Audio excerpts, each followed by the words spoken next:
The Jazz Singer was not actually the first sound film. So why do so many people think that it was? First of all, when I say sound film or talkie or talking picture, you're probably imagining movies like those that exist today. A story told through sound and dialogue from start to finish. And that's not what The Jazz Singer was. It was this kind of transitional film that existed at the dawn of the sound era that was partially talking. In the case of The Jazz Singer, it had musical performances, a handful of dialogue scenes, and then the rest of the movie, which is most of the movie, plays out like a traditional silent picture. The Jazz Singer was a part of Warner Brothers' big push for sound at the time, and it did represent a big step forward in that technology, but to some extent, sound had been around for a while at that point. Audiences had grown accustomed to talking short films, and there were even features prior to The Jazz Singer that had utilized sound inserts. The real first fully talking picture came out in 1928, about a year after The Jazz Singer. It was also from Warner Brothers. It was called The Lights of New York. You've probably never heard of it. So I ask again, why is The Jazz Singer considered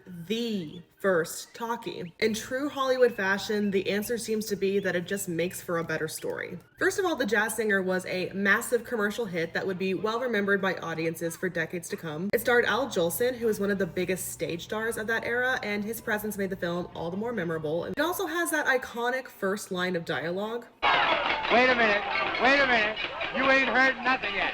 Wait a minute, I tell you, you ain't heard nothing. Now, that line just happened to be an established Jolson catchphrase at that point, but think about it. It's kind of also the perfect introduction to the era of sound. And in a melodramatic twist, Sam Warner, the Warner brother who was pushing the hardest for sound technology out of any of the studio execs at the time, died very suddenly and very young right before the film came out. Press surrounding the movie at the time was not just about Jolson's performance or the sound technology. It was about Sam Warner. And the fact that Jolson came to the premiere of the movie shook everyone's hand and memorialized Warner and thanked everyone for supporting his work. The circumstances surrounding this movie were just so heightened and easy to mythologize that they stuck in the minds of the public much more so than its contemporaries. Everyone loves to boil somewhat complicated eras of history down to one flashy and memorable moment. And that is how The Jazz Singer became the first talkie. And if you haven't seen The Jazz Singer, then you're fine. Don't worry about it.